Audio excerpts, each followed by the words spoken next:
여러분 반갑습니다. 한 주간 동안 우리 예수님과 친밀히 동행하셨습니까? 우리 옆에 분하고 인사하겠습니다. 보고 싶었습니다.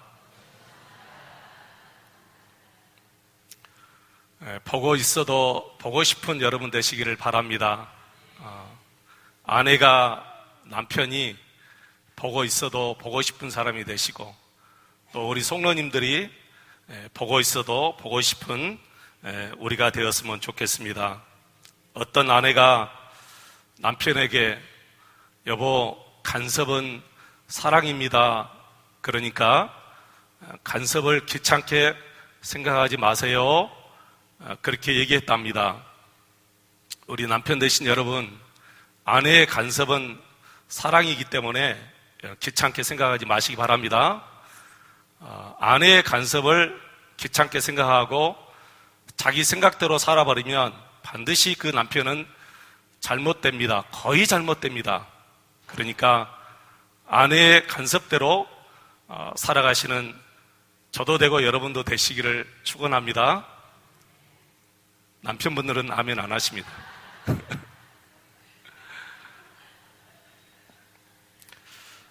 이스라엘 백성들에게 우리 하나님이 늘 간섭하셨습니다. 이사야 선지자를 보내고, 에레미야 선지자를 보내고, 엘리야 선지자를 보내고, 또 엘리사 선지자를 보내고, 호세아 선지자를 보내고, 말라키 선지자를 보내고, 하박국 선지자를 보내고, 수없이 많은 선지자들을 이스라엘 백성들에게 보내서 하나님 당신의 마음을 전달하는 거예요. 너희들 그렇게 살아서는 안 된다. 하나님을 저버려서는 안 된다. 우상을 버려야 된다. 너희들이 회개하지 않으면 하나님의 진노가 임하고 하나님의 징계가 임한다. 수십 번, 수만 번을 우리 하나님께서 선지자들을 보내서 간곡하게 부탁하고 또 부탁합니다. 좌우로 치우치지 말라.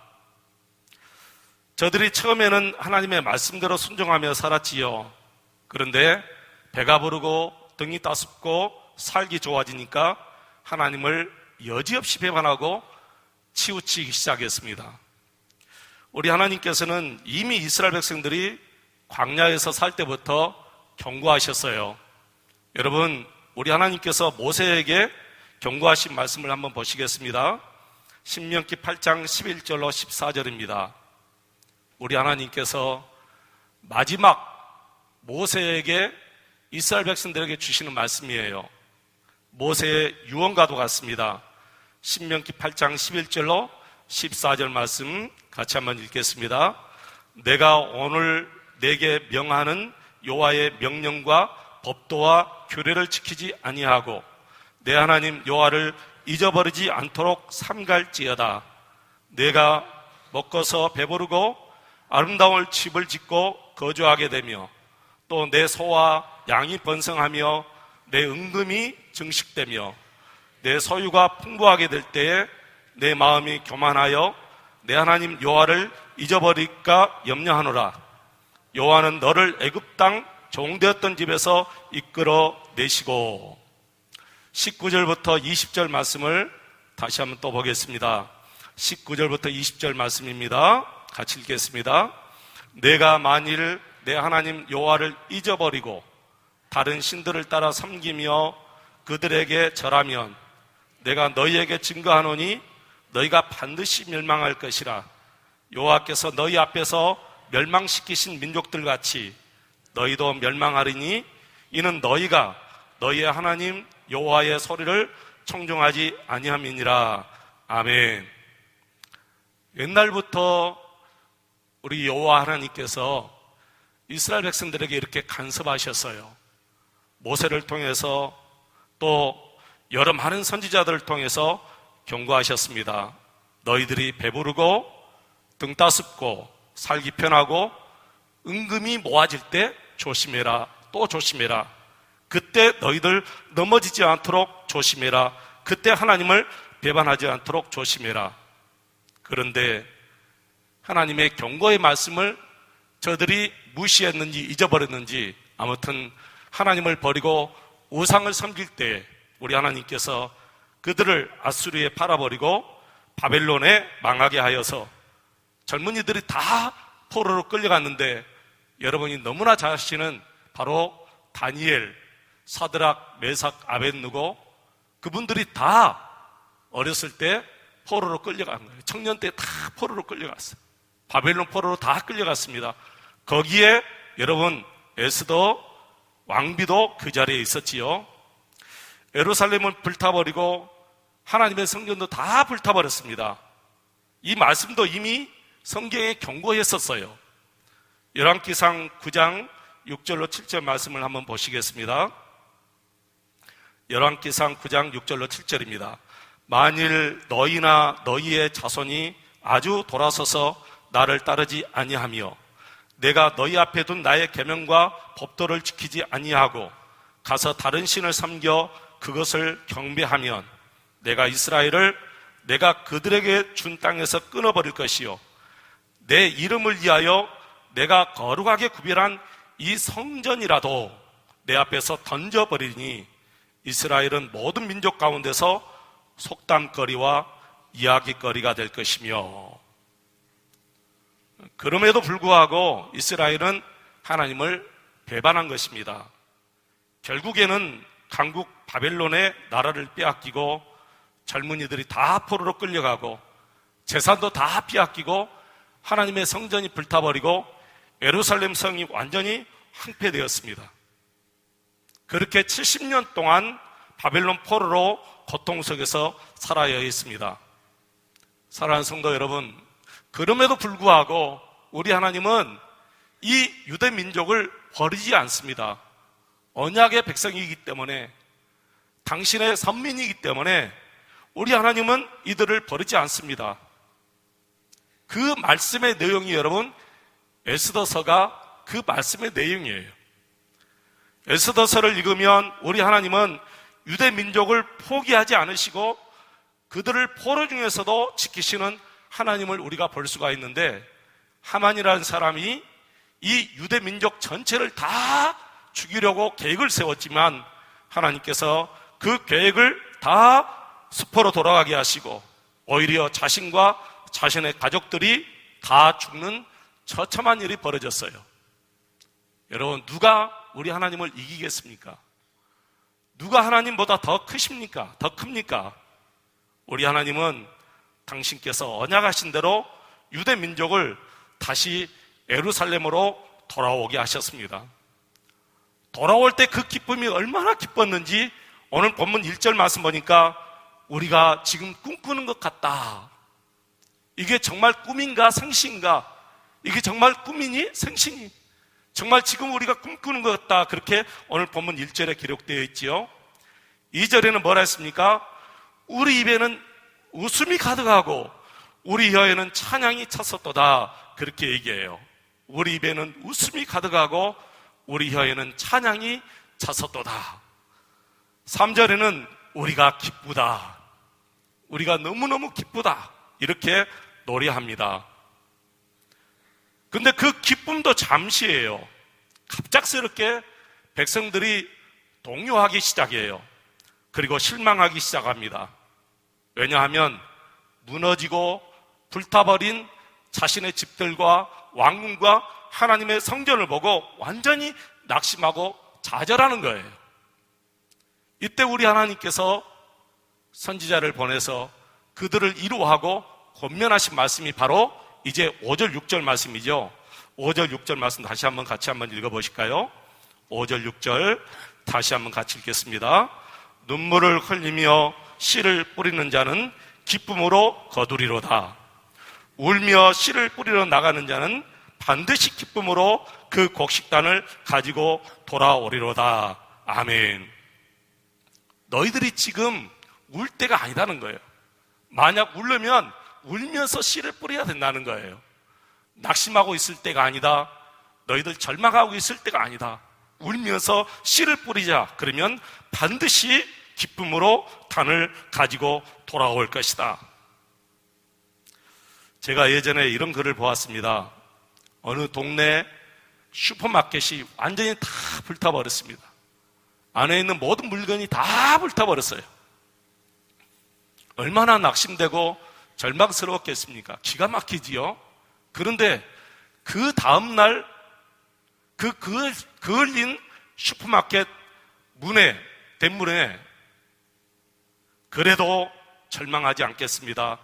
다시 시작하겠습니다. 이렇게 써가지고 붙여놓았어요. 지나가는 모든 행인들이 가슴이 뭉클했습니다. 그리고 박수를 쳐주면서 응원을 보내주었습니다. 여러분, 그렇습니다. 다시 시작하면 됩니다. 다시 힘을 내어 씨를 뿌리면 반드시 그 씨는 싹이 나오고 열매가 맺게 될 줄로 믿습니다. 우리는 그리스도 안에서 낙심한 것이 없습니다, 여러분. 그리스도 안에서는 절대로 절망이 없는 것입니다. 성경 어디에 예수님께 나와서 절망하고 돌아간 사람이 있습니까? 아무리 성경을 찾아봐도 예수님께 나와서 절망하고 돌아간 사람은 한 사람도 없었어요. 다 예수님께 나와서 귀한 은혜의 선물 받고 돌아갔지요. 마태복음 15장 21절 이하를 보시면 가나안 여인이 예수님께 나와서 울면서 예수님, 나를 불쌍히 여주세요. 내 딸의 흉악한 귀신이 들렸습니다. 예수님께서 내 딸을 치료하여 주시지 아니하시면 내 딸은 죽어요. 우리 예수님은 그 여인을 시험해 보기 위해서 아주 심하게 모욕을 주었는데도 불구하고 그 여인은 끝까지 간청하여 자신의 딸을 살렸습니다. 여러분, 그렇습니다. 우리 예수 안에 있는 성도들은 낙심해서는 절대로 안 될 줄로 믿습니다. 그런 상황이 온다 할지라도 낙심해서는 안 됩니다. 절망해서는 안 됩니다. 그냥 울면서라도 여러분 심어야 될 줄로 믿습니다. 여러분, 억울해서 울어보셨습니까? 정말 기가 막혀서 울어보셨습니까? 너무너무 슬퍼서 울어보셨습니까? 울면서라도 우리 예수님은 심으라고 말씀하십니다. 그냥 울면서 낙심하고 좌절할 것이 아니라 울면서라도 심어야 된다. 그러면 반드시 기쁨으로 단을 거두게 될 것이다. 할렐루야.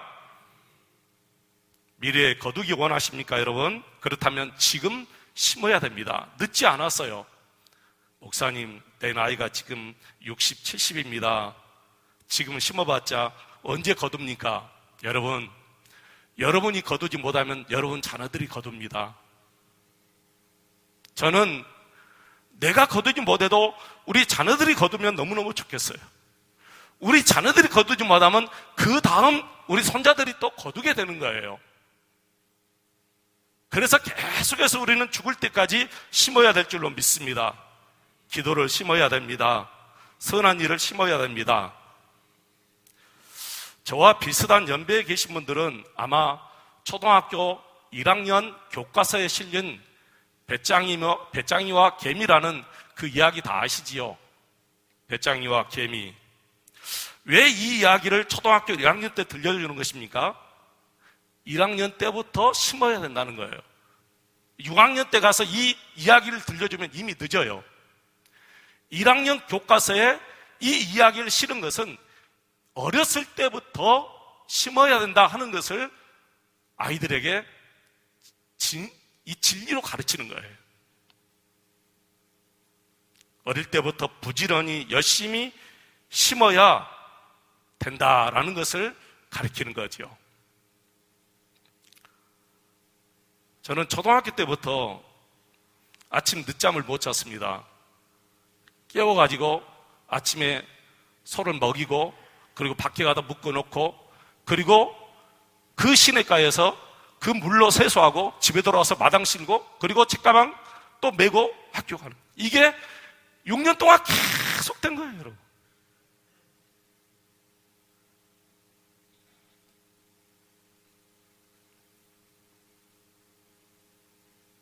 고등학교 1학년, 2학년, 3학년은 새벽 기도를 그렇게 안 빠지고 잘 다녔어요. 새벽 기도를 계속 고등학교 1학년, 2학년, 3학년 때까지 열심으로 새벽 기도를 다녔습니다.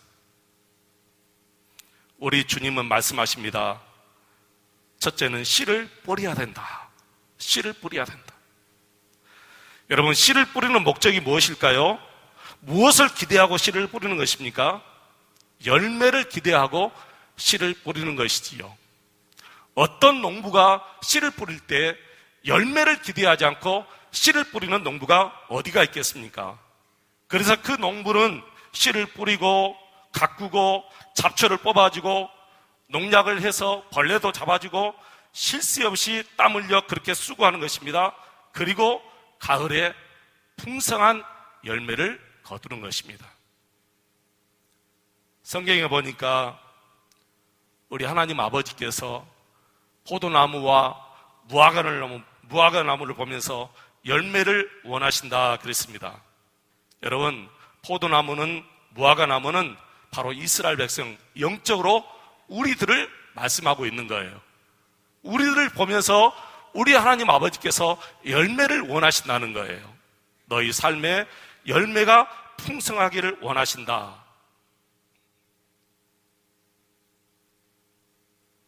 열매가 없는 나무는 찍어서 불에 던져 사른다 그랬습니다, 여러분. 그때 농부가 뭐라고 했습니까? 올해만 참아주세요. 올 1년만 더 참아주시면 제가 땅을 파고 거름을 주고 더 가꾸어서도 열매를 맺지 않으면 그때 찍어버리세요 그랬습니다. 사랑하는 성도 여러분, 우리가 열매를 많이 맺어서 우리 하나님께서 기뻐하시는 그런 삶을 살아가시기를 축원합니다. 근데 여러분, 농부가 씨를 뿌릴 때는 그냥 아무 것이나 뿌리지 않습니다. 그 씨가 생명의 씨인지 아니면 죽어있는 씨인지 그것을 확인해야 돼요. 생명이 있는 씨가 있고 생명이 없는 씨가 있어요. 이미 죽어버린 씨가 있습니다. 죽어버린 씨는 아무리 많이 뿌려봤자 열매를 거둘 수 없습니다. 한 털도 열매가 나오지 않아요. 생명이 있는 씨를 뿌려야 됩니다. 로마서 8장 말씀에 보시면 바울 사도가 생명이 있는 씨는 영으로 하는 것이 생명이 있는 씨고 육으로 하는 것은 생명이 없는 씨다 그렇게 말씀했습니다. 여러분, 육신을 위해서 살아서는 안 됩니다. 영을 위해서 살아야 됩니다. 영을 위해서 사는 것이 생명이 있는 씨를 심는 것이고 육을 위해서 삶는 것은 생명이 없는 씨를 우리가 계속해서 심는 것입니다. 그래서 육신대로 사는 것은 다 죽을 인생이요, 영으로서 육신을 죽이면 그 사람은 영원히 살리라 그렇게 말씀했습니다. 그리고 육신의 생각은 하나님과 원수가 된다 그렇게 말씀했고요, 육신의 생각은 사망이요 영의 생각은 생명과 평안이니라 그렇게 말씀했습니다. 사랑하는 성도 여러분, 우리는 영을 따라서 살아야 될 줄로 믿습니다. 내 안에 계시는 성령님을 따라서 살아야 돼요.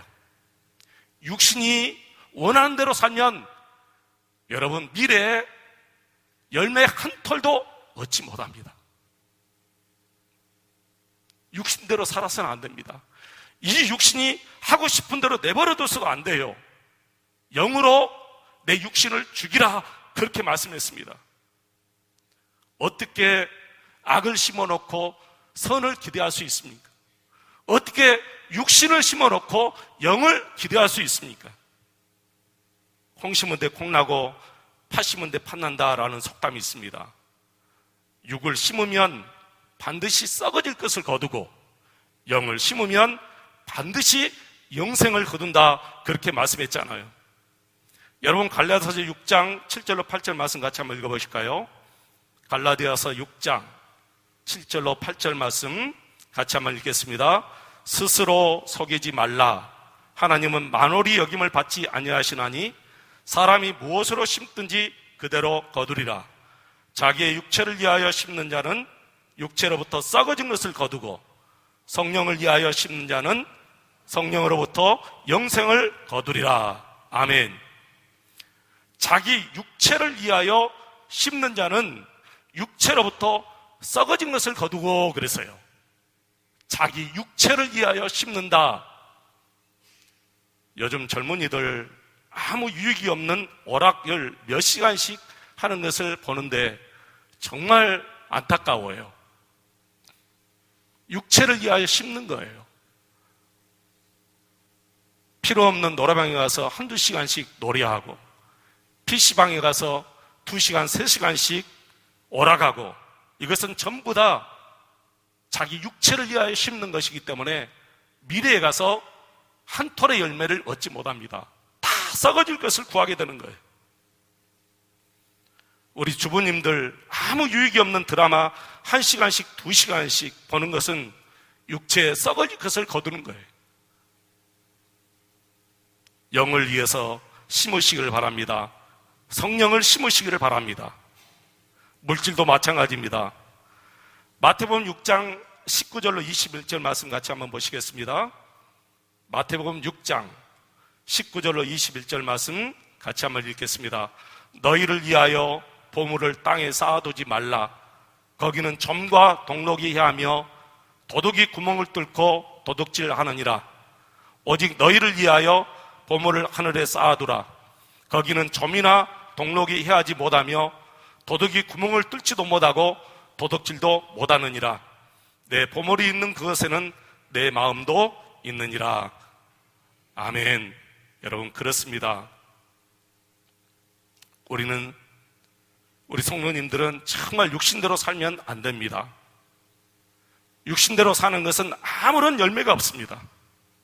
물론 육신대로 살면 그때는 당장은 기쁘고 즐겁고 그러겠지요. 그러나 미래에 거둘 것이 아무것도 없잖아요. 여러분의 미래를 보고 우리가 살아야 돼요. 현실만 보고 살아서는 안 됩니다. 내 미래를 보고 살아야 됩니다. 생명이 있는 것들을 심으시길 바랍니다. 아무리 생명 없는 것을 심으면, 여러분 수천 마지기를 심어도 죽은 씨를 심으면은 거기에서 열매 한 톨을 우리가 얻지를 못하는 것입니다. 남에게 좀 싫은 소리를 들어도, 남에게 고집스럽다, 너만 예수 믿느냐, 그런 소리를 듣는다 하여도 여러분 영을 심어야 될 줄로 믿습니다. 썩어질 것을 거두는 그런 어리석은자가 되어서는 안 될 줄로 믿습니다. 지금은 오래전에 은퇴하신 여러분, 각선희 목사님 아시지요? 서울 소망교회 각선희 목사님께서 간증하신 내용입니다. 우리 목사님은 홀로 이북에서 피난을 나왔습니다.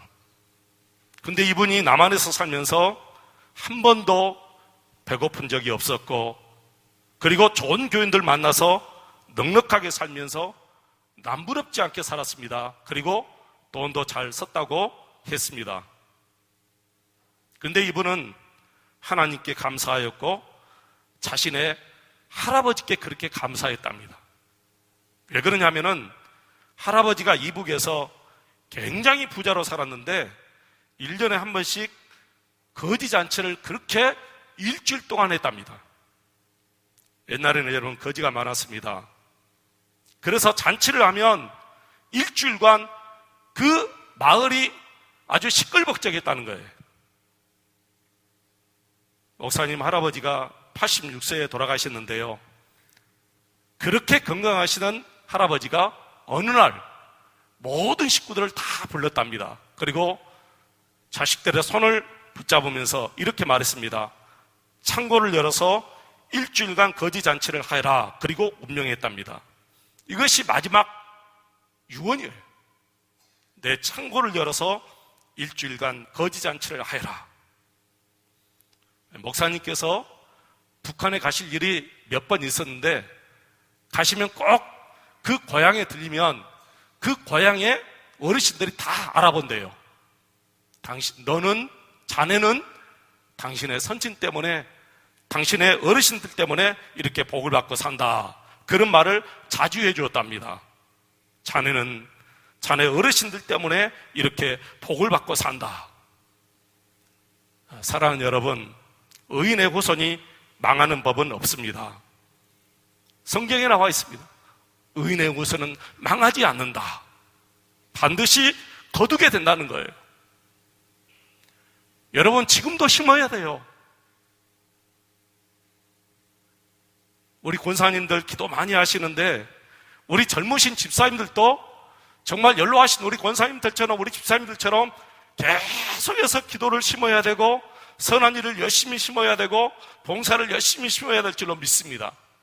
심으면 반드시 열매를 거두게 되는데 내 시대에 거두지 못하면 우리 자식 시대에 가서 거두고 우리 자식 시대에 걷지 못하면 바로 그 다음 시대가 반드시 거두게 되는 거예요. 가끔 우리 많은 젊은 남녀가 좋은 사람을 만나면 행복하게 살 줄 생각합니다. 여러분 틀린 말은 아니죠, 그죠? 우리 청년들도 그렇게 생각할 거예요. 좋은 사람 만나면 나는 분명히 행복하게 살 것이다. 그래서 서로 좋아해서 결혼하여 아이를 낳습니다. 그런데 나중에 불행하면 뭐라고 얘기하느냐면은 내가 사람을 잘못 만나서 그렇다, 그렇게 후회해요.